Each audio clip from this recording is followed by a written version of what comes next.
How's it going, guys? Cameron here with Canadian Gamer, coming at you with another rant. Now today we're going to be talking about the PlayStation VR 2, which is soon to be released if it hasn't already hit the market. Now before we get into that, I just wanted to mention I returned to the well of Far Cry 4, hot on the heels of completing Far Cry 3, and I'm almost done Far Cry 4. So look out for a review on this within the next few days. Excited to see this one all the way to the end. It's been a long time coming.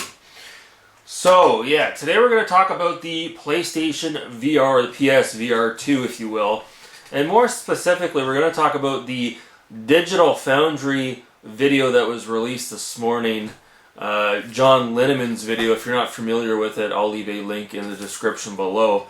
And the reason why I wanted to rant about this is because I've talked about PlayStation VR on the channel before, about how it's nowhere near where it needs to be as far as a true VR experience is concerned. So we're going to talk about that again today. But more to the point, you know, if you watch his video, now I didn't watch the entire video, I watched most of it. It's like a 25-minute video. You really do get the sense that John Linneman is out of touch with reality. You know? It's funny we're talking about VR, and here we're talking about a guy who is out of touch with reality. You can't make this shit up, folks. So here you got John Linneman, and he's in his little nook, if you will, his games room. You know, you can tell he's a bit OCD, and that's a bit of an understatement. He's got all his games on the wall. I don't care if he watches this. He probably won't. But yeah, he's a bit OCD, let's be honest.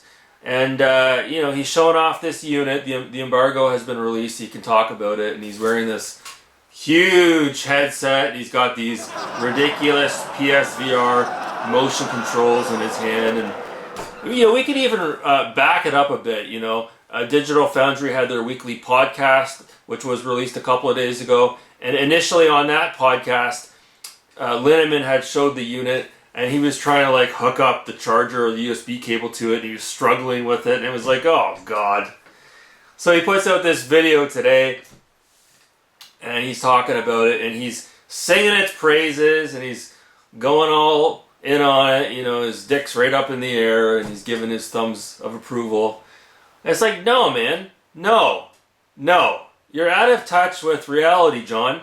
You don't seem to, I guess, look at things from a 360-degree perspective. You only want to look at things from your perspective, John, which is in your little games room, okay, with your HD camera set up and all your cute little lighting that you have in the background and all the rest of it. But the reality is for most, not all, you know, if we were to buy a PSVR, Sony expects us to put this goddamn thing on our head in our living room with these ridiculous controllers. Are you serious? You gotta be out of your fucking mind.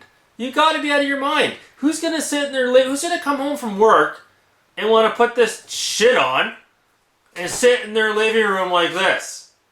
And then where do we put this junk when we're done with it? Where do we put it, John? Oh my God. And Sony wants us to pay $599 USD for this thing, which is a glorified tech demo.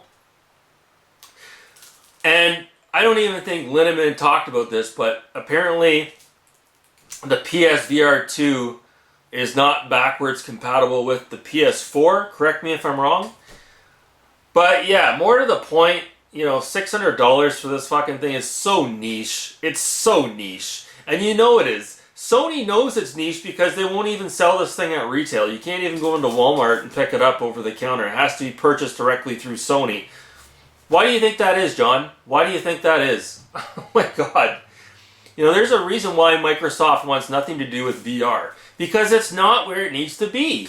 So basically right now, this isn't just the Sony VR headset. Okay, this is good. This goes for all VR. Right now, when you put a VR headset on, okay, the most interactivity you have is with your hands, okay? Meanwhile, from the waist down, you're paraplegic, okay? You can't use your legs. Your legs have nothing to do with the experience. It's just your hands, okay? How is that immersive? How is that immersive, okay? Jesus Christ. You know, we laugh at the old movie there, The Lawnmower Man. But looking back on it now, they weren't too far off. You know, the guy being able to sit in this sphere that rotates around, and you know you're completely immersed and you're using all of your body parts. That's the way VR should be. But more to the point, you know, we're years off, we're decades off. It needs to get to the point where the VR headset is just like a pair of sunglasses, like a pair of Ray-Bans that you put on. Okay, wireless, okay? Not this huge get-up, okay? It needs to be a pair of sunglasses. And then as far as the experience is concerned, you need to be able to stand up and move around and use your whole body, not just your hands with these goofy little, let's be honest here, they're PS3 Motion Plus controllers that have been modified and they look a little bit different. It's really not much different than using something like a Wii remote, let's be honest here. But yeah, no, I digress. This technology is nowhere where it needs to be. And it's only for those elitists out there, the same people that have the latest and greatest iPhones and are driving a Model X Tesla. These are the people that this sort of consumerism caters to. Whereas, you know, for the rest of us out there, it's just not a realistic thing, you know. Like I said, John Linneman, he forgets that a lot of us live in an environment. Let's say you've got a small apartment. It might not be realistic to have this PSVR lying around in your apartment. The thing takes up a lot of space. Or if you have a house, like I said, nobody wants to sit in their living room with this headset on. No way. No, absolutely no fucking way, man. So outside of those hardcore individuals that might have a games room, like a dedicated space to be able to fuck around with this thing, no. It's a no-go. Absolutely no-go. And like there's no good software for this thing whatsoever. And there's a reason for that.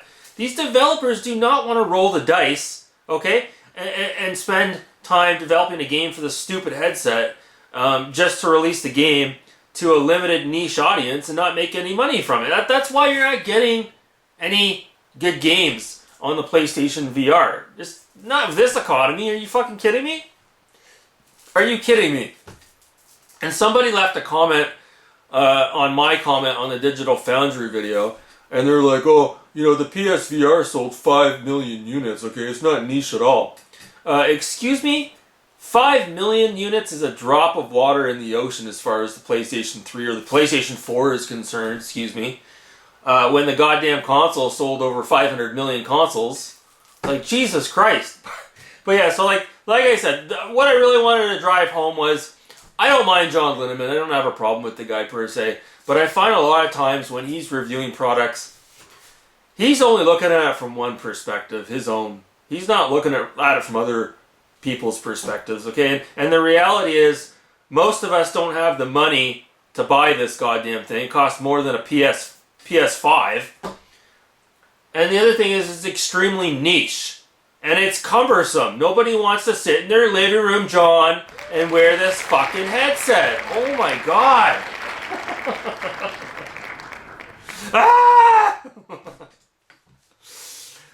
So, yeah, that's it. That's going to do it for me. That's it for today's rants. VR is not where it needs to be, John.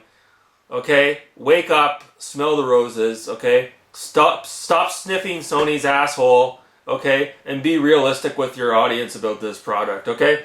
So that's going to do it for me. Leave it in the comments below. What are your thoughts on the PlayStation VR 2? Thanks so much for watching, guys. You people are wonderful and beautiful. You take care.